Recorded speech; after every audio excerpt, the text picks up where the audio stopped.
வணக்கம் பிரியமானவர்களே, விசுவாசிக்கிற உங்களை ஒவ்வொருத்தரையும் தேவன் ஆசீர்வதிப்பாராக. எத்தனை பேர் நீங்க உங்களுடைய நாளை தொடங்கும் பொழுது பல திட்டங்களை இடத்துல யோசிக்கிறவராய் அல்லது யோசித்த திட்டங்களை செயல்படுத்துகிறவராய் இந்த தொடங்குறீங்க? பல பெற்றோர்கள் இந்த நாள் அவர்கள் ஒவ்வொரு நாளும் சிறந்த கனவுகளோடு இந்த தொடங்குகிறவரா இருக்கீங்க. பிள்ளைகள் நீங்க பள்ளிக்கூடங்களுக்கு போகிறவராகவோ அல்லது கல்லூரிக்கு போகிறவராகவோ அல்லது நீங்க ஒரு வேலை செய்கிறவராக கூட இந்த இடத்துல இருக்கலாம். நீங்கள் அப்படியான திட்டங்களை குறித்து யோசித்தவராய் அந்த கனவுகளோடு நாளை தொடங்குகிறீர்கள். நான் வீடை கட்ட போறேன், நான் ஒரு பைக் வாங்க போறேன், ஒரு காரானதை நான் வாங்க போறேன், என்னுடைய பெற்றோர்களை நான் சிறந்த விதத்துல பார்த்துக் கொள்வேன், என்னுடைய படிப்புல நான் சிறந்த நபரா இந்த இடத்துல இருப்பேன். எல்லோருக்கும் அப்படியான ஒரு திட்டம், அப்படியான ஒரு கனவு இருக்கிறது. நான் சொல்றது சரியா? எல்லோருமே நாம ஏதோ ஒரு காரியத்தை நோக்கி இந்த இடத்துல ஓடிக்கொண்டிருக்கிறோம். ஒரு பதிலை தேடி, ஒரு விதமான பலனை நம் வாழ்க்கை மீது இந்த இடத்துல நாம் பெற்றுக்கொள்ள விரும்புகிற அந்த காரியத்தினுடைய விருப்பத்தை நாம் இந்த இடத்துல அப்படியாக தேடுகிறவராய் பல வழிகளில் ஒவ்வொரு நாளும் நம் செயல் இந்த இடத்துல செய்கிறவராய் இந்த இடத்துல இருக்கும். நான் சொல்றது சரியா? நீங்க எத்தனை பேர் இன்னைக்கு பல திட்டங்களை இந்த இடத்துல வகுத்து அந்த திட்டங்களை நோக்கி இந்த இடத்துல முன்னோக்கி செயல்பட்டீங்க? நீங்க எத்தனை பேர் அப்படியான திட்டங்களை வைத்துக் கொண்டு நாளை அப்படியான ஒரு செயலை செய்ய உங்களை தயார்படுத்திக் கொண்டிருக்கீங்க? ஆனா மிக ஆர்வத்துக்குரிய விஷயமானது என்னன்றது இதுதான் நீங்க தெளிவாக இதுல புரிந்து கொள்ளும்படியா தேவன் அவர் தன் வார்த்தையில் இந்த நம்ம கற்றுக் கொடுத்திருக்கிறார். பூமியும் அதனுடைய நிறைவும் எல்லாமே இந்த இடத்துல நீங்க தெளிவாக இந்த இடத்துல புரிந்து கொள்ளுங்க. பூமியில் இருக்கக்கூடிய எல்லாமே ஒரு நாள் முடிவுக்கு வரும். அது எல்லாமே ஒரு நாள் இந்த இடத்துல அழிந்து போகும். சரியா? அது எல்லாமே அந்த எல்லாம் என்று சொல்லும் பொழுது நம்முடைய சரீரத்தையும் நம்முடைய வாழ்க்கையும் சேர்த்தே நான் குறிப்பிடுகிறேன். எல்லாவற்றுக்கும் ஒரு எக்ஸ்பைரி டேட் இருக்கிறது. மிக நிச்சயமாய் இந்த எக்ஸ்பைரி டேட் ஆனது எந்த நாள்? சில பொருட்களுக்கு நமக்கு தெரியும். ஆனா உங்களுடைய வாழ்க்கைக்கு தெரியுமா? நிச்சயம் நம்ம யாருமே எந்த நாள் இறக்க போறோம் நமக்கு தெரியாது. ஆனா நீங்க எல்லோருமே யோசிக்கிறது என்னன்னா, இப்பொழுது இருக்கிற இந்த நாளை சிறந்ததாய் இந்த இடத்தில் கொண்டாட விரும்புகிறேன். சிறந்ததாய் பதில் பார்க்க விரும்புகிறேன். சரி, இப்ப நீங்க அப்படியான ஒருவரா இந்த இடத்துல இருக்கிறீர்களானால், உங்க வாழ்க்கை இந்த இடத்துல எப்படியான ஒன்றா இந்த இடத்துல இருக்கும்? எனவே தான் நீங்க தெளிவாக புரிந்து கொள்ள, எல்லாமே ஒரு நாள் இந்த இடத்தில் கடந்து போகும். எல்லாமே, எல்லாமே ஒரு நாள் இந்த இடத்தில் கடந்து போகும். அந்த நாள் வரும்பொழுது நீங்கள் தயாராக இருக்கிறீர்களா? உங்களுடைய ஆத்துமா தயாரானதா இந்த இடத்துல இருக்கா? இந்த கேள்வியானதை நீங்க இந்த இடத்துல யோசித்துக் கொண்டிருக்கிற இந்த நேரத்தில் ஒரு அருமையான வாழ்க்கை மாற்றத்தினுடைய சாட்சி இந்த இடத்துல பாருங்க. இந்த சாட்சி பிற்பாடு மீண்டும் உங்களோடு நான் பேச இணைந்திருப்பேன். எல்லாருக்கும் வணக்கம். என் பேரு ரோஜேஷ். நான் சரியா இந்த யூனிவர்ஸோட ஆலயத்துக்கு வரதுக்கு முன்னாடி, என்னுடைய வாழ்க்கையில ரொம்பவும் அழிக்கப்பட்ட ஒரு நிலைமைய தான் இருந்துச்சு. சொல்லப்போனா நான் 10வது வந்து ஃபெயிலான ஒரு நபரா இருந்தேன். இதனால என்னுடைய ஃபேமிலில என் அப்பா, என்னுடைய அம்மா இருக்கட்டும், இவங்க வந்து என்ன வந்து ஒரு மரியாதை குடுக்காத ஒரு நபரா இருந்தாங்க. என்ன ரொம்ப கஷ்டப்படுத்தக்கூடியவங்க. ஒரு பிரச்சனையில என் அம்மா என்கிட்ட இந்த வார்த்தைய கூட சொல்லியிருந்தாங்க. "நீ உயிரோட இருக்கிறது இறந்தாலே நல்லா இருக்கும்னு" சொல்லிட்டு. ஏன்னா, நான் 10வது ஃபெயிலான ஒரு காரணத்தினால எனக்கு வந்து நண்பர்களுடைய சகவாசமானது இல்ல. அதனால வந்து யாருக்குன்னா ஃபெயிலான பசங்க, என்னோட பெரிய பசங்க அவங்க கூட போய் நான் சுத்த ஆரம்பிச்சிருந்தேன். அவங்க கிட்ட இருந்து ஒரு தவறான பழக்கம் கத்துருந்தேன். குடிக்க ஆரம்பிச்சேன், சிகரெட் குடிச்சேன், நான் வந்து பாக்கு போட்டேன், என் கஞ்சா கூட அடிச்சிருக்கேன், ஆபாச படம் நான் பார்க்கக்கூடிய நபர். இத்தனையும் இது எல்லாமே நான் 16 வயசுல செய்ய ஆரம்பிச்சேன். இதனால என் வீட்டுக்குள்ள என்ன வந்து ஒரு மரியாதை இல்லாத ஒரு நபரா இருந்தேன். என் குடும்பத்தின் மத்தியில எல்லா நேரமும் நான் வந்து புறக்கணிக்கப்பட்டேன். நான் என்ன பண்ணேன், இன்னும் அதிகம் இந்த தவற நான் செய்ய ஆரம்பிச்சேன். பசங்க கூட போறது, பைக்ல சுத்துறது, நைட்ல போற ஒரு பசங்கள போட்டு அடிக்கிறது. ஒரு சிலர் டைம்ல வேலை முடிச்சுட்டு, ஒரு சிலர் ஃபேமிலில இருக்கிறவங்க வருவாங்க. அவங்கள கூட என்ன பண்ணுவோம்னா, நான் நிறுத்தி வழிமறிச்சு, சும்மா விளையாட்டுக்காக அவங்கள வந்து அடிச்சு, அந்த இடத்துலருந்து ஓட விடுவோம். அந்த மாரி ஒரு தவறு கூட நான் செஞ்சிருக்கேன் நானு. இந்த மாரி என்னுடைய வாழ்க்கையானது ரொம்பவும் ஒரு மோசமான ஒரு நிலைமைய தான் பொறந்துச்சு. இது எல்லாமே நான் செஞ்சாலும், எங்களுக்கு வந்து அந்த நேரத்துல ஒரு திருப்தியானது இல்ல. அதனால என்ன பண்ணோம்னா, அதிகமான ஒரு போதை பழக்கங்கள் நான் எடுத்துக்க ஆரம்பிச்சேன். குடிக்க ஆரம்பிச்சிருந்தேன். அந்த குடிக்கு நான் வந்து 16 வயசுன்றதுனால, அந்த டைம்ல என் கையில வந்து காசு ஆனது இல்ல. காசு இல்லாத ஒரு காரணத்தினால நான் என்ன பண்ணுவேன்னா, எங்க அப்பா பாக்கெட்ல வந்து போய் காசு எடுப்பேன் அவருக்கு தெரியாம. எங்க அம்மா தெரியாம பீரோ சாவி ஒரு சாவி நான் வச்சிருந்தேன். அவங்க வீட்ல இல்லாத டைம்ல நான் அங்கருந்து காசு எடுப்பேன். நான் போய் பசங்க கூட சேர்ந்து திருப்பி இதுல வந்து சரக்கானது வாங்கலாம், குடிக்கலாம் அப்படின்ற மாரி இருந்தேன். இப்படித்தான் என் வாழ்க்கையானது ரொம்ப அழிக்கப்பட்ட ஒரு நிலைமையில இருந்துச்சு. எனக்கு வந்து வீட விட சொல்லப்போனா, என்னுடைய ஃப்ரெண்ட்ஸுங்க தான் எனக்கு ஜாஸ்தி. ஃப்ரெண்ட்ஸுங்க தான் ஒரு முக்கியமான ஒரு சூழ்நிலையில நான் இருந்தேன். ஒரு நாள் வந்து இந்த மாரி ஃப்ரெண்ட்ஸுங்க கூட சேர்ந்து நாங்க வந்து அப்போ ஜிம்னாஸ்டிக்லாம் பண்ணுவோம். அந்த மாரியான ஒரு சூழ்நிலையானது பண்ணும்போது தான் யூனிவர்சல் ஆலயத்திலிருந்து ஒரு தேவனுடைய மனுஷன் அந்த இடத்துல வந்திருந்தாரு. வந்து எங்களை வந்து ஒரு அழைப்பிதழ் நடந்து கொடுத்திருந்தாரு. உங்களுக்கு திறமையானது இருந்தால் நீங்க என்ன பண்ணலாம்? வாலிப கூட்டமானது இருக்கு. இல்ல வாலிப கூட்டத்த நீங்க வாங்க. வந்து உங்களுடைய திறமைய காண்பிங்கன்னு சொல்லிட்டு, நான் அந்த நேரம் தான் நாங்க வந்தோம். அந்த இடத்துல நாங்க வரும்போது தான், நாங்க ஒரு டான்ஸ் மூலியமா ஒரு ஜிம்னாஸ்டிக் பண்ணலாம் அப்படின்னு சொல்லிட்டு தான் நான் வாலிப கூட்டத்துல நான் வந்தேன். வந்த முதல் கூட்டத்திலயுமே ரொம்ப ஒரு வித்தியாசமான ஒரு உணர்வானது இருந்துச்சு. ஏன்னா வெளியில இருக்கக்கூடிய நண்பர்களுடைய பார்க்கிலும், வெளியில இருக்கக்கூடிய இடத்த விட நான் இந்த இடத்துல பார்க்கும்போது ஒரு வித்தியாசத்தை ஏற்படுது. அந்த இடத்துல வந்து நாங்க டான்ஸ் ஆடியிருந்தோம். அந்த இடத்துல ஒரு என்ஜாய்மென்ட் நாங்க பண்ணியிருந்தோம். ஆனா, அந்த கூட்டம் முடிவுல ஒரு ஜெபமானது எனக்கு செஞ்சிருந்தாங்க. அந்த ஜெபம் செஞ்சு முடிச்ச உடனே, நான் என்ன ஆச்சுன்னு தெரியல. நான் ஒரு மயக்கம் அடிச்சு கீழ விழுந்தேன் நானு. எனக்குள்ள உடம்புக்குள்ள ஏதோ ஒரு வித்தியாசமான ஒரு உணர்வு இருந்துச்சு. எனக்குள்ள ஏதோ விட்டு வெளிய போன மாரி நான் உணர்ந்தேன் நானு. அந்த நேரத்துல நான் இப்ப ஒரு தேவனுடைய மனுஷனிடத்த கேட்டிருந்தேன். எனக்கு என்ன ஆச்சு அப்படின்னு கேட்டிருந்தேன். அப்ப அவர் சொல்லியிருந்தாரு, "இந்நாள் வரையிலும் நீ ஒரு அசுத்த ஆவியினால ஒரு பாதிக்கப்பட்ட ஒரு நபரா இருந்த. இந்த ஜெபத்திலிருந்து நீ வெளிப்படுத்தப்பட்ட" அப்படின்னு சொல்லியிருந்தாரு. பிற்பாடு நான் என்ன பண்ண ஆரம்பிச்சேன்னா, என்னோட வெளியில இருக்கக்கூடிய நண்பர்களுடைய சகவாசத்தோட இந்த ஆலயத்திற்குள்ள வரும்போது, நான் அநேக ஃப்ரெண்ட்ஸுங்க எனக்கு கிடைச்சிருந்தாங்க. நான் என்ன பண்ணேன்னா, இந்த ஃப்ரெண்ட்ஸுங்கிட்ட பேச ஆரம்பிச்சேன். இவங்க ஆலயத்துக்கு ஒரு ஒரு முறையும் என்ன வரும்படியான எனக்கு அழைப்பிதழானது குடுத்திருந்தாங்க. நான் தொடர்ந்து ஆலயத்துக்கு நான் வர ஆரம்பிச்சிருந்தேன். வரும்போது ஒவ்வொரு கூட்டத்திலயும் ஒவ்வொரு வித்தியாசமானத நான் கத்துக்கிட்டேன். ஒரு ஒரு செய்திய நான் பெற்றுக்கொண்டேன். இந்த பிரச்சனையானது எனக்கு சீக்கிரமா முடியல. நான் ஆலயத்திற்குள்ளாக வந்தாலும், புதன்கிழமையானது வந்திருந்தேன், வெள்ளிக்கிழமையானது வந்திருந்தேன். என்னுடைய விடுதலைக்கான கூட்டத்தில கலந்து ஞாயிற்றுக்கிழமை வந்தேன். ஆனா என்னுடைய பழைய ஃப்ரெண்ட்ஸ் என்ன இன்னும் விடல. நான் சர்ச்சுக்கு போறத சொல்லி என்ன கிண்டல் பண்ண ஆரம்பிச்சிருந்தாங்க. ஒரு சில நேரத்துல எனக்கு ஃபோன் பண்ணி என்ன அவமானப்படுத்துனாங்க. "என்ன சர்ச்சுக்கு போய் என்ன பாஸ்டர் ஆவ போறியா?" அப்படின்ற மாரி ஒரு வார்த்தையானது கூட கேட்டிருந்தாங்க. நான் சர்ச்சுக்கு வந்திருந்தாலும், சர்ச்சை முடிச்சுட்டு வாலிப கூட்டம் முடிச்சு நான் வெளிய போகும்போது, சிகரெட் புடிச்சுட்டு நான் போவேன் நானு. என்னோட சர்ச்ல இருக்கக்கூடிய பசங்க என் கூட வருவாங்க. அவங்க சொல்லுவாங்க, "இது மாரி செய்யாத, இது தவறு" அப்படின்னு சொல்லிட்டு. ஆனா இருந்தாலும் நான் இந்த சிகரெட்டானத புடிச்சுட்டு நான் போவேன் நானு. சர்ச்சுக்குள்ள பார்க்கும்போது ஒரு நல்ல பையனா நான் காமிச்சுப்பேன். ஆனா சர்ச்ச விட்டு நான் வெளிய போகும்போது, அதே போதை பழக்கம், அதே பழைய வாழ்க்கையில இருக்குது, அதே அப்பா, அம்மாக்கு கீழ்ப்படியாது, இந்த மாரி தான் இருந்தேன் நானு. ஆனா, ஒரு போதகர் முன்னாடியும், ஒரு தேவனுடைய மனுஷன் முன்னாடி போய் முன்ன ஒரு பரிசுத்தமான ஒரு நபரா நான் காமிச்சுக்கிட்டேன் நானு. அந்த அசுத்த ஆவி எனக்குள்ளாக இருந்து எது வெளிய போச்சோ, அது எனக்குள்ளாக இருந்து முழுமையா போகல. அப்போ வந்து நான் புதன்கிழமை கூட்டத்துல நான் வந்தேன். புதன்கிழமை கூட்டத்துல மெய்யான விடுதலை எப்படி நம்ம பெறணும்னு சொல்லிட்டு நம்மளுக்கு கத்துக் குடுத்திருந்தாங்க.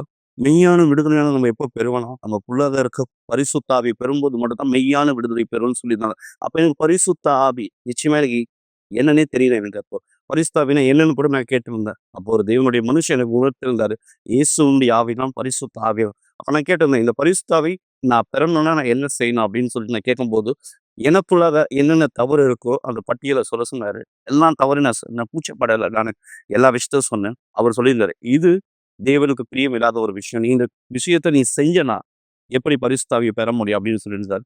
ஒவ்வொரு முறையும் நான் ஒரு ஒரு தவறானது செய்யும்போது, அவர் சொல்லக்கூடிய ஒரு வார்த்தை நான் யோசிச்சேன் நான். நான் இந்த விஷயத்த செஞ்சேன்னா, இந்த தவற நான் ஏற்படுத்துறேன்னா, நான் தேவனுக்கு பிரியம் இல்லாத ஒரு விஷயத்த செய்றேன். நான் இத செய்யக்கூடாது அப்படின்னு சொல்லிட்டு நான் புரிஞ்சுக்கிட்டேன். ஆனா இருந்தாலும் எனக்குள்ள அந்த பெறலானது இல்ல. நான் வந்து தேவனுக்கு பிடிச்ச விஷயத்த செய்றதுக்கு. அப்ப நான் புரிஞ்சுக்கிட்டேன். நான் முதலாவது விடுதலை பெறணும்னு சொல்லிட்டு. வெள்ளிக்கிழமை கூட்டத்துல வாங்க, நான் வந்து விடுதலையானது பெற்றுக்கொண்டோம். முழுமையான மனம் திரும்புதல் நான் ஏற்படுத்தினேன். ஆண்டவரே நான் இனியும் நான் இந்த தவற நான் செய்ய மாட்டேன். நான் என் வாழ்க்கையில வந்து நான் முழுமையா நான் மாறணும் அப்படின்னு சொல்லிட்டு நான் கேட்டிருந்தேன். அந்த நேரம் நான் புதன்கிழமை கூட்டத்துல வரும்போது நான் புரிஞ்சுக்கிட்டேன். இந்த கூட்டம் எனக்கான கூட்டம்னு சொல்லிட்டு. இப்ப என்ன நான் பண்ணேன்னா, நான் தவறான செயல் எந்த இடத்துல நான் செய்றேன். என்னோட தவறான நண்பர்களுடைய சகவாசம். முதல்ல நான் நண்பர்களுடைய சகவாசத்த துண்டிச்சேன். பிற்பாடு ஆலயத்துல இருக்கக்கூடியவர்கள், தேவனுடைய நெருக்கமா இருக்கக்கூடிய ஒரு பசங்கள என்னுடைய ஃப்ரெண்ட்ஷிப்பா நான் ஃப்ரெண்ட்ஸுங்களா நான் ஏத்துட்டேன். அவங்க என்ன பண்ணாங்கன்னா, என்னை இன்னும் தேவனுக்கு நெருக்கமா கொண்டு போனாங்க. பிற்பாடு நான் பரிசுத்த ஆவியினால நிரப்பப்பட்டேன். பரிசுத்த ஆவியினால நான் நிரப்பப்படக்கூடிய இந்த நேரமானது நான் புரிஞ்சுக்கிட்டேன். எல்லா விஷயத்தையும் நான் சிறந்ததா மாத்தணும். எல்லா விஷயத்தையும் நான் ஒழுங்கா மாத்தணும். எந்த இடத்துல நான் அவமானப்படுத்தணும், எந்த இடத்துல நான் வந்து பிரச்சனையானது இருக்கணும், எந்த வீட்ல எனக்கு அவமானமா இருக்கோ, எல்லாத்தையும் நான் மாத்தணும். தேவன் எனக்கு உணர்த்தியிருந்தாரு. நான் தேவனுடைய ஆவி எனக்குள்ளாக இருக்குன்னா, நான் எல்லா இடத்துலயும் ஒரு சாட்சியான நபரா இருக்கேன் அப்படின்னு சொல்லிட்டு. திருப்பி 10த் எழுத்துல பாஸ் பண்ணேன். எனக்கு ஒரு நல்ல ஒரு வேலையானது கிடைச்சிருந்தது. ஐடிஐ முடிச்சேன். எனக்கு வந்து ஒரு கார் கம்பெனியில வந்து சர்வீஸ் அட்வைசர் போஸ்டிங் ஆனது கிடைச்சிருந்தது. நான் சரியா சொல்லப்போனா ஆலயத்துக்கு வரும்போது, என்னுடைய சம்பாத்தியமானது ஏறக்குறைய வந்து ரூ. 2,500 ஒரு மாதம் இவ்வளோ தான் என்னுடைய சம்பாத்தியமானது இருந்தது. இந்த ரூ. 2,500 சம்பாத்தியத்தில தான் என்னுடைய வீட்டுக்கு போயிட்டு நான் வந்து என்ன பண்ணணும், என் பணத்த குடுத்தேன். என் வீட்லருந்து எனக்கு ஒரு தொகையா ரூ. 250 அந்த நேரமானது குடுப்பாங்க. அந்த ரூ. 250 நான் தேவனுக்கான காணிக்கைன்னு நான் குடுக்க ஆரம்பிச்சேன். அப்போ நான் தசம பாகத்த பத்தி கத்துக்கொண்டேன். தசம பாகம்னா என்னன்னு எனக்கு தெரியாம இருந்துச்சு. காணிக்கை மட்டும் தேவனுக்கு உண்மையானது இல்ல. தசன பாகம் மிக முக்கியமானது நான் அப்போ புரிஞ்சுக்கிட்டேன். அப்போ ரூ. 2,500 சம்பளத்துலேருந்து நான் தசன பாகம் பிரிச்சு வைக்க ஆரம்பிச்சேன். பிற்பாடு எனக்கு வேற ஒரு கம்பெனியில எனக்கு வேலை கிடைச்சுச்சு. அந்த கம்பெனியில வந்து எனக்கு ஒரு ரூ. 5,000 சம்பளம். அடுத்த ஒரு கம்பெனியில ஒரு ரூ. 8,000 சம்பளம். அதுக்கு அடுத்து ஒரு கம்பெனியில ரூ. 10,000 சம்பளம். ஏறக்குறைய என்னுடைய சம்பாத்தியம் கடைசியா ரூ. 15,000 10th ஃபெயில் ஆன ஒரு நபர். ரூ. 15,000 சம்பளம். ஏறக்குறைய வந்து ஒரு 10 வருஷத்துக்கு ஒரு 12 வருஷத்துக்கு முன்னாடி அப்படின்னும்போது மிகப்பெரிய ஒரு சம்பளம் அந்த டைம்ல எனக்கு. இருப்பினும் ரூ. 2,500 இருந்து தேவன் உன்னை ரூ. 15,000 சம்பளத்தை உயர்த்தியிருக்காரு. உன்னுடைய தசனம் பாகத்தை நீ தேவனுக்கு உண்மைத்தன்மையான நபரா இருந்தா இன்னும் அதிகமா ஆசீர்வதிக்கப்பட முடியும் அப்படின்னு சொல்லியிருக்காரு. நான் அந்த வார்த்தையை ஏத்துக்கொடுத்தேன்.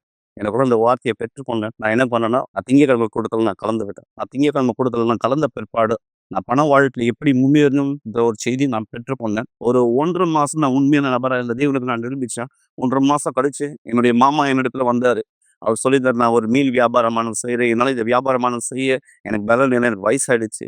நீ இந்த கடைய இருந்து போடுறியா?" அப்படின்னு சொல்லியிருந்தாரு. நான் சொன்னேன், "நான் போடுறேன்" அப்படின்னு சொல்லியிருந்தேன். ஏன்னா, இது தேவனிடத்துல நான் ஜெபிச்சிருந்தேன். "தேவன் எனக்கான ஒரு வழியை காண்பீங்க. எனக்கான ஒரு கதவு திறங்க" அப்படின்னு சொல்லி தேவன் எனக்கான ஒரு வாய்ப்பு கொடுக்குறாருன்னு நான் நம்பி அந்த இடத்துல போனேன். இன்னைக்கு மீன் வியாபாரத்துல நான் செய்ய ஆரம்பிச்சேன். ஏறக்குறைய ஒரு 6 மாத காலமா நான் வந்து அந்த மீன் வியாபாரத்த தொடர்ந்து செஞ்சேன். என்னுடைய சம்பளம் 1,00,000 மாறுச்சு. சரியா தேவனுடைய மனுஷன் எனக்கு எந்த ஒரு வார்த்தை சொன்னாரோ, அதே பிரகாரம் இந்த சம்பளம் ரூ. 1,00,000 மாறி இருந்துச்சு. நான் அந்த ரூ. 1,00,000 தேவனுக்கு உண்மையான நபரா இருந்தேன்.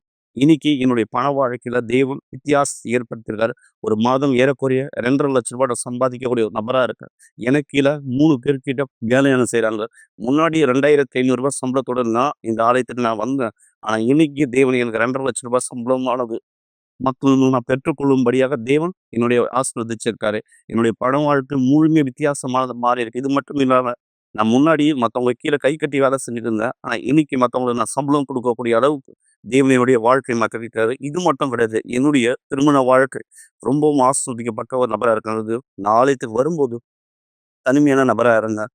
நான் வந்து வாலிப பருவத்துல அந்த ஆலயத்திற்கு வந்திருந்தேன். ஆனா இந்த இடத்துல வரும்போது, தேவன் எனக்கான ஒரு ஏற்றப்பொழியை குடுத்திருக்காரு. அவங்களும் ஒரு தேவனுடைய மனுஷியா இருக்காங்க. ஆலயத்துல இருக்கக்கூடியவங்களா இருக்காங்க. பரிசுத்த ஆவிய பெற்றுக்கொண்ட ஒரு நபரா இருக்காங்க. இன்னைக்கு எனக்கு 3 பசங்க இருக்காங்க. என்னுடைய திருமண வாழ்க்கை மிகவும் ஆசீர்வதிக்கப்பட்ட ஒரு நபரா இருக்கிறது. எல்லாவற்றுக்கும் மேலாக என்னுடைய திருமண வாழ்க்கையோட என்னுடைய ஆரோக்கியம் நிச்சயமா தேவனுடைய பரிசுத்த ஆவியினால எனக்கான பலனை குடுத்திருக்காரு. எல்லாவற்றுக்கும் மேலாக என்னுடைய பெரிய ஆசீர்வாதம் தேவன் எனக்கு கொடுத்த பரிசுத்த ஆவியானது. இந்த பரிசுத்த ஆவி எனக்குள்ளாக இரும்போது, நான் முழுமையான ஒரு உறுதியை நான் உணர்றேன். தேவன் எனக்குள்ள இருக்கிறார். என்னுடைய வாழ்க்கை முன் இருந்ததற்கும் இப்போதும் தேவன் முழுமையான ஒரு மாற்றத்தை கொடுத்திருக்கிறாரு. இந்த ஆலயத்துல நான் வராத இருந்திருந்தா நிச்சயமா ஒரு தவறான ஒரு பழக்கத்துல ஈடுபடக்கூடிய ஒரு நபரா இருப்பேன். ஒரு குடிச்சிட்டு இருப்பேன். ஏன் ஒண்ணு நான் ஜெயில்ல இருந்திருப்பேன். இல்ல நான் செத்து கூட நான் போயிருப்பேன். ஏன்னா இப்படிப்பட்ட ஒரு நபரா நான் வெளிய வாழ்ந்திருந்தேன். ஆனா எப்போ நான் இந்த ஆலயத்த நான் தேர்ந்தெடுத்தேனோ, நான் தீர்மானித்தேன். தேவன் என்னுடைய வாழ்க்கைய மாத்த விரும்புறார். இந்த வாழ்க்கை வந்து தேவன் என்ன முழுமையா மாத்துறதற்கான ஒரு ஆக்கமானது. இன்னைக்கு நான் தேவனுடைய ஊழியத்தை ஒரு செய்யக்கூடிய ஒரு நபரா இருக்கேன். ஆலயத்துல துணையாளரா இருக்கேன். என்ன மாரி யார் கஷ்டப்பட்டாங்களோ, அவங்க எல்லாருக்கும் ஒரு உதவி செய்யக்கூடிய இடத்துல தேவன் இந்த நேரம் என்ன மாத்திருக்காரு. தேவன் என்ன மாத்துனது மட்டும் அல்லாம, மத்தவங்களுக்கு நான் ஊழியம் செய்யக்கூடிய அளவுக்கு எனக்கான பலன குடுத்திருக்காரு. எனக்கு பலன் குடுத்த இந்த தேவனுக்கு நான் மிகவும் நன்றி செலுத்துறேன். நல்லது மக்களே. நீங்க தயாரா இருக்கீங்களா? நீங்க இந்த நாள் உங்களுக்கு நேரிடும் பொழுது, உங்களுடைய ஆத்துமாவின் நிலையானது என்ன? உங்களுடைய விசுவாசம் எப்படியான ஒரு விசுவாசமானதா இந்த இடத்துல இருக்கிறது? தேவனுடைய ராஜ்யத்துக்குள்ள பிரவேசிக்கக்கூடிய விசுவாசத்தை உடையவரா? அல்லது இந்த உலகத்தினுடைய காரியங்களை பெற்றுக்கொள்ள மட்டும் விசுவாசத்தை பயன்படுத்துகிறவரா இந்த இடத்துல இருக்கீங்களா? ஏன்னா மக்கள் தங்களுடைய வீட கட்ட, திருமணத்திற்காக, பிள்ளைகளுக்காக, தன்னுடைய குடும்பத்திற்காக, தன்னுடைய வாழ்க்கையினுடைய சரீர தேவைகளை நிறைவேற்றிக் கொள்ள விசுவாசத்தை பயன்படுத்துகிறவரா இந்த இடத்துல இருக்காங்க. மிக நிச்சயம் நீங்கள் அப்படியான விசுவாசத்தை இந்த இடத்தில் பயன்படுத்துவது உலக ரீதியான காரியத்துக்கு மட்டுமல்ல. நீங்க இந்த இடத்துல கைப்பற்ற வேண்டிய மிக முக்கியமான விஷயம் உங்களுடைய ஆத்துமாவின் ரட்சிப்பு. ஆத்துமாவின் ரட்சிப்பு கைப்பற்ற நீங்க தயாரா இருக்கீங்களா? எத குறித்து நீங்க இந்த இடத்துல பேசுறீங்க? ஆத்துமா என்ன? எப்படியாக? நீங்க இந்த இடத்துல இந்த வீடியோ பார்க்கும்பொழுது புரிந்து கொள்ள முடியும். எதை குறித்து நான் இங்கு பேசிக் கொண்டிருக்கிறேன். இந்த வீடியோவை பாருங்கள் இப்பொழுது. ஏய், என்ன நல்லா பாருங்க. என்ன நல்லா உத்து பாருங்க. நான் என்ன நினைச்சிட்டு இருக்கேன்னு சொல்லுங்க. வயதானவன் நேரத்தை வீணாக்கிட்டு இருக்கான், கடைசி காலத்தை எண்ணிட்டு இருக்கான்னு நினைக்கிறீங்களா? உண்மையில் நான் இங்கே வந்தேன் உங்ககிட்ட சொல்கிறதுக்காக. எல்லாமே கடந்து போயிடும். நீங்க கற்பனை பண்ணி பார்க்காத வேகத்தை விட இது எல்லாமே நேத்து நடந்த மாதிரி இருக்கு. என்னுடைய விளையாட்டுகள், என்னுடைய அனுபவம், நான் எல்லாத்துலயும் ஆர்வமா இருந்தேன். எனக்கு இன்னும் கூட நல்ல ஞாபகம் இருக்கு. என்னுடைய அம்மா செய்யற நல்ல உணவு என் குடும்பம் முழுவதும் ஒன்றா இணைவோம் ஞாயிற்றுக்கிழமையில.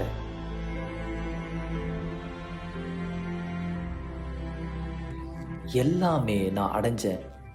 என்னுடைய கனவுகள் எல்லாமே நிறைவேற்றப்பட்டது. நான் விரும்பாதது எல்லாமே எனக்கு நடைபெற்றது. என் கண்களை திறக்கும் போது எனக்கு 50 வயசா இருந்தது, 70 ஆச்சு, 90 ஆச்சு. எல்லாமே கடந்து போயிடுச்சு. எவ்வளவு நாட்கள்?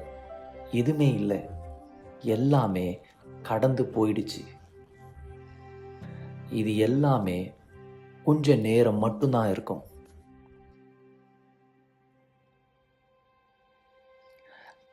நீங்க என்ன பார்த்துட்டு இருக்கீங்களோ அது நான் கிடையாது.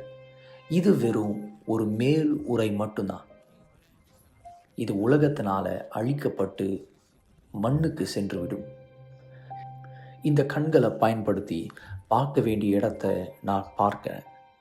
இந்த கால்களை பயன்படுத்தி போக வேண்டிய இடத்திற்கு நான் போகிறேன். நான் வயதாக மாட்டேன். எனக்கு மரணமும் இல்லை. நான் நீங்கள் எதை கவனமாக கவனிக்கவில்லையோ அதுதான் நான் உங்கள் ஆத்துமா. நான் உண்மையில் இருக்கேன். கண்ணாடி வழியாக பார்க்கிறது நீங்கள் கிடையாது, அது உங்கள் ஆத்துமா. ஒரு நாள் நீங்கள் இளமையாக இருந்தீங்க, வயது உள்ளவனாக மாறினீங்க, இறந்தீங்க. உங்களுடைய ஆத்துமா நித்திய கால வாழ்க்கை அடைய போய்விடும். எப்பயாவது நின்று யோசிச்சு பார்த்துருக்கீங்களா? உங்களுடைய கண்கள் உண்மையாகவே திறக்கப்படும் போது நீங்கள் எந்த இடத்திற்கு செல்வீங்க? நான் இதை ஆத்துமாவை குறித்து சொல்கிறேன். வெளியே இருக்கிற காரியங்களை குறித்து மறந்துவிட்டு உங்களுக்குள்ள மறைந்திருக்கிற பொக்கிஷங்களை குறித்து நினைச்சு பாருங்க. இது எல்லாத்தையும் நீங்கள் தெரிஞ்சுக்கணும்னா உங்கள் ஆத்துமாவை குறித்து நீங்கள் இந்த புஸ்தகத்தை, பரிசுத்த புஸ்தகத்தை நீங்கள் தியானிக்க வேண்டும். மிக சரியாக இதுதான் உங்ககிட்ட சொல்லிட்டு இருக்கிறது. எல்லாமே ஒரு நாள் வித்தல் முடிந்து போகும். ஒன்றே ஒன்று தவிர உங்களுடைய ஆத்மா. என நம்முடைய சரீரம் மரிக்கும். மரித்து அது இந்த இடத்துல மண்ணுக்கு திரும்பும். ஆனா உங்களுடைய ஆத்மா எந்த இடத்தை நோக்கி இந்த இடத்துல புறப்பட போகிறது? தேவனுடைய ராஜ்யம் அவரோடு என்றென்றும் நிலைத்திருக்கும்படியாகவா, அல்லது பாதாளம் அக்னியும் கந்தகமும் எரிகிற கடலில் தள்ளப்படும்படியாகவா?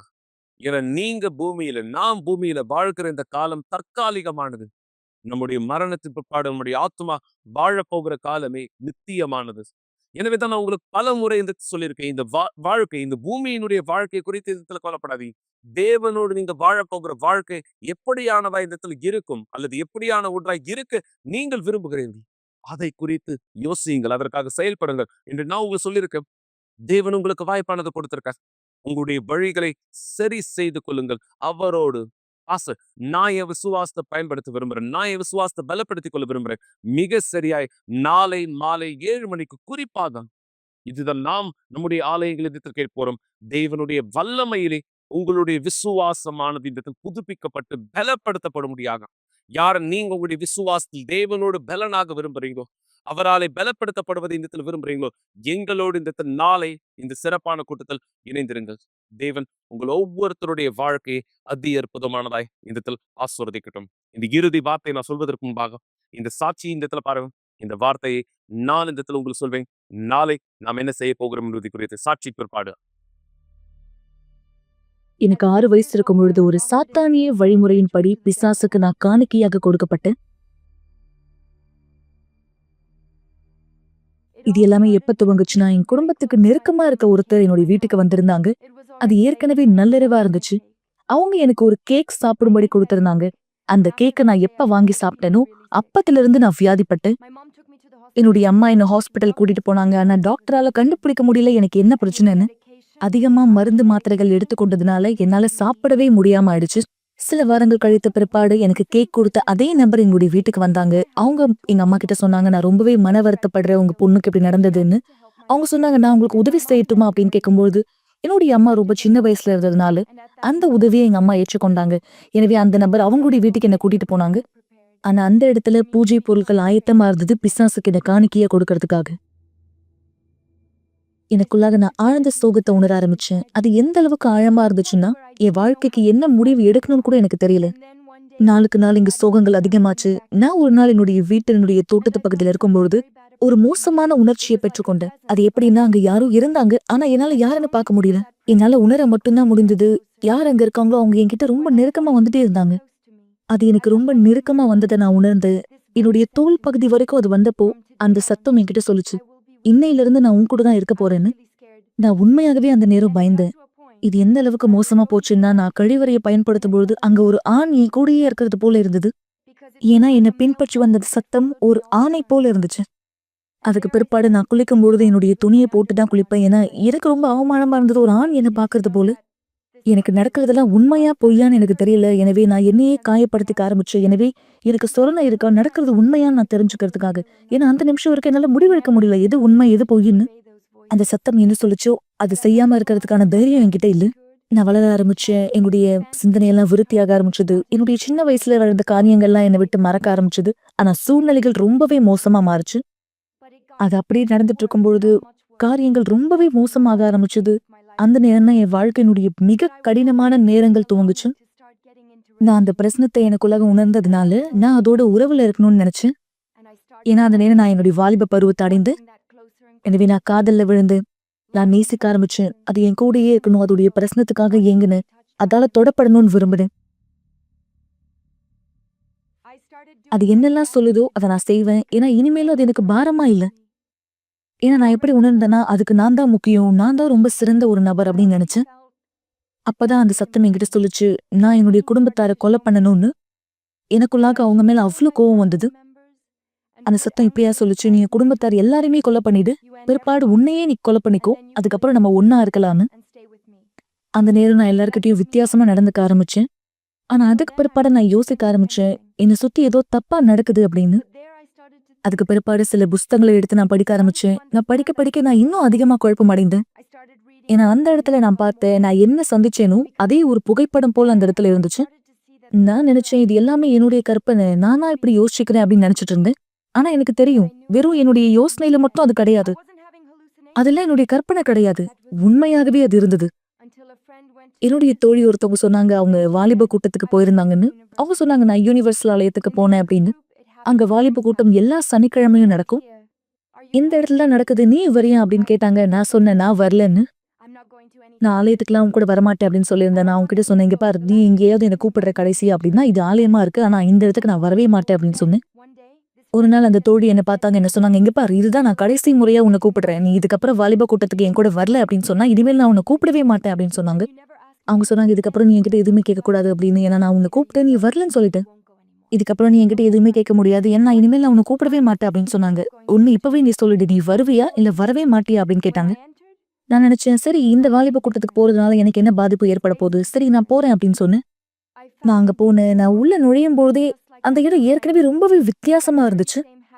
நாங்க உள்ள நுழைஞ்சப்ப என்னுடைய தோழி மாதிரியே நிறைய பேர் அங்க இருந்தாங்க. எல்லாரும் ஒரே மாதிரி சந்தோஷமா ஒரே குணத்தோட அவங்க தாழ்மையா என்கிட்ட சொன்னாங்க, உங்களுடைய வாழ்க்கையை இயேசுகிட்ட அர்ப்பணிங்க, ஆண்டவராகி இயேசுகிட்ட அர்ப்பணிங்கன்னு. ஆண்டவராகி இயேசுன்னு சொல்ற இந்த வார்த்தை ரொம்பவே அழகா இருக்குன்னு நான் நினைக்கிறேன். அவர்தான் ஆண்டவர்னா யாருக்கு அவர் ஆண்டவரா இருக்கார்? நான் எனக்குள்ள கேள்வி கேட்க ஆரம்பிச்சேன். அவர் தான் அவங்களுடைய ஆண்டவரா இருக்காரா? அதனாலதான் அவங்க சந்தோஷமா இருக்காங்களா? அவங்க பொய் சொல்ற மாதிரி எனக்கு தெரியல. என்ன மாதிரி நடிச்சுட்டு பொய் சொல்லிட்டு அவங்க இருக்க மாதிரி எனக்கு தெரியல. இது எப்படி இருந்துச்சுன்னா, அவங்க உண்மையாகவே சந்தோஷமா இருந்தாங்க. எனக்கு ஜெபிக்க தெரியாது, எப்படி பேசணும்னு தெரியாது, வெறும் எப்படி அழணும்னு மட்டும்தான் தெரியும். என்னுடைய சிந்தனைக்குள்ளாக ஒரு படம் போல எல்லாமே வந்தது. நான் பட்ட கஷ்டங்கள், நான் அனுபவித்த வலிகள் எல்லாமே. அந்த நேரம் ஒரு மிகுந்த சமாதானம், ஒரு ஆறுதலை நான் உணர்ந்தேன். அந்த ஆறுதல் எனக்குள்ளாக இருந்த பயத்தை துரத்தி அடிச்சது. அந்த ஆறுதல் எனக்குள்ளாக வந்தது. நான் புரிஞ்சுக்கிட்டேன், என்னுடைய வாழ்க்கையை அவர்கிட்ட முழுசா கொடுக்கணும், அவரோட ஒரு பொருத்தனையை ஏற்படுத்தணும்னு. சோர்ந்தே போகாம முழுமையா அவரை தேட ஆரம்பிச்சேன். நான் அவர்கிட்ட சொன்னேன், என்னை மன்னிச்சிடுங்க, ஏன்னா நான் என்ன பண்ணேன்னு தெரியாம பண்ணிட்டேன். எனக்கு உதவி தேவையா இருந்துச்சு. அந்த நேரம் பாஸ்டர் என்னை பார்த்தாரு. அவர் சொன்னாரு, நீ இப்பனே உனக்காக பரிதாபப்பட்டுட்டு இருந்து உன்னுடைய உணர்ச்சியில நீ இருந்தனா எதுவுமே மாறாதுன்னு சொன்னாரு. பிசாசு உன்னை பார்த்து பரிதாபப்பட மாட்டான், நீ இன்னும் உணர்ச்சியில இருந்து வெளியே வரணும்னு சொன்னாரு. நீதான் முடிவெடுக்கணும். ஒண்ணு உனக்கு ஆண்டவர் வேணுமா, அவ்வளவுதான், முடிஞ்சிருச்சு. பிசாசுக்காக என்ன உணர்ச்சியெல்லாம் உனக்குள்ள இருந்துச்சோ எல்லாத்தையுமே எடுத்து போடு, அது எல்லாத்தையுமே நீ உணர்ச்சியை எடுக்கணும்னு சொன்னாரு. அந்த வார்த்தை எனக்குள்ளாக நுழைந்தது. நான் ஆலயத்துக்கு உண்மையாகவே போக ஆரம்பிச்சேன். நான் வீட்டுக்கு திரும்பி போன பிற்பாடு இனிமேலும் அதை என்னால பார்க்க முடியல. அதுக்கு பிற்பாடுதான் தானியேல் உபவாசம் வந்தது.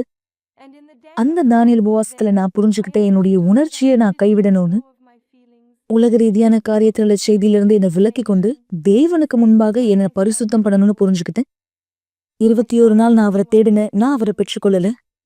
அதுக்கு பிற்பாடு நான் ஒரு படி மேலாக வைத்தேன்னு 80 நாள் அவரை முழுமையா தேடினேன். பகல் நேரத்துல தேடுவேன், அதிகாலையில தேடுவேன். நேரங்கள் முக்கியம் கிடையாது. நான் எங்க இருந்தாலும் அங்க தேடுவேன்.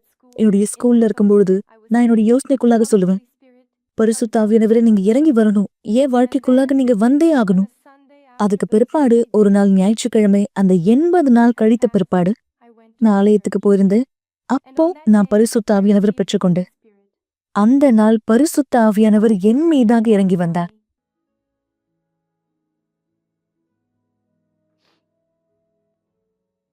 நான் முழுமையாக நேசிக்கப்பட்டதை உணர்ந்தேன். அவரால நான் கட்டி அணைக்கப்பட்டது போல உணர்ந்தேன். அவரால பாதுகாக்கப்பட்டது போல. உண்மையாகவே எனக்குள்ளாக முழுமையான சமாதானம். முன்னாடி ஒரு பொழுதும் நான் அனுபவிச்சிடாத இந்த சமாதானம் எனக்குள்ளாக நான் அதை கண்டுபிடிச்சேன். அதுக்கு பிற்பாடு என் வாழ்க்கையினுடைய முழு மாற்றத்தை நான் பார்த்தேன். அதுக்கு பிற்பாடு என்னுடைய பள்ளி பருவத்தை நான் முடித்தேன். நான் வழிகாட்டுதலை கேட்டேன். ஆண்டவராகிய இயேசு இடத்துல இருந்து எந்த கல்லூரியில போய் நான் சேரணும்னு அவர்கிட்ட கேட்டேன். எந்த பட்ட படிப்பு எடுத்து நான் படிக்கணும்னு அவர் இடத்துல கேட்டேன். அதுக்கு பிற்பாடு வழிகாட்டுதல் வந்தது. என்னுடைய படிப்புக்கு 100% எந்த பணமும் நான் செலவழிக்கல. எனக்கு ஸ்காலர்ஷிப் கிடைச்சது. இது எல்லாத்துலயும் ஆண்டவர் என்னோட இருந்தார். என் இடத்துல இருந்து பறிக்கப்பட்ட ஒன்று ஆண்டவர் எனக்கு மீண்டுமாக கொடுத்தார். அதுதான் என்னுடைய குழந்தை பருவம். ஆண்டவர் மீண்டும் என்னுடைய குழந்தை பருவத்தை எனக்கு கொடுத்தார். இன்னைக்கு நான் சந்தோஷமா இருக்கேன். எனக்குள்ளாக சமாதானம் இருக்கு. இல்லாத ஒரு நபரா இனிமேலும் நான் நடிக்கணும்னு அவசியம் இல்லை. ஒரு போலியான நடிப்பா என் முகத்துல ஒரு புன்னகை வைக்கணும்னு அவசியம் இல்லை. நான் உண்மையாகவே சந்தோஷமா இருக்கேன். எனக்குள்ளாக இந்த சந்தோஷம் இருக்கு. எது நடந்தாலுமே நிலையாக எனக்குள்ளாக இருக்க சமாதானம் என்கிட்ட இருக்கு. முன்னாடி நான் எப்படி இருந்தனோ அப்பத்துல இருந்து இப்படி மாறத்துக்கு தேவனுடைய ஆவியினால மட்டும்தான் இந்த மாற்றத்தை ஏற்படுத்த முடியும். என்னையே என்னால கண்டுபிடிக்க முடியாம போயிடுச்சு. எப்ப என்னுடைய பழைய போட்டோவை நான் பார்த்தனோ நான் அங்க இருக்கிறது போல எனக்கு தெரியவே இல்லை. ஏன்னா அந்த நபரை ஆண்டவர் முழுமையா மாத்திட்டார். பரலோகத்துல இருக்கக்கூடிய சமாதானம் எனக்குள்ளாக இருக்கு. அதுதான் என்னுடைய வாழ்க்கையில இருக்க எல்லா வித்தியாசத்தையும் ஏற்படுத்தினது. இன்னைக்கு நான் இந்த வார்த்தையிலிருந்து குடிக்கிறேன். இந்த பரிசுத்த வேதாகமத்துல இருந்துதான் என்னுடைய பொக்கிஷத்தை நான் கண்டுபிடித்தேன். அதுதான் என்னுடைய வாழ்க்கையை முழுமையா மாத்துச்சு. நான் எப்படி இருக்கணும் அதை மாத்துச்சு. நான் உறுதியா நம்புறேன், யாரெல்லாம் இந்த வார்த்தையிலிருந்து படிக்கிறாங்களோ அவங்களுடைய வாழ்க்கையில முழுமையான மாற்றத்தை பார்க்க முடியும்.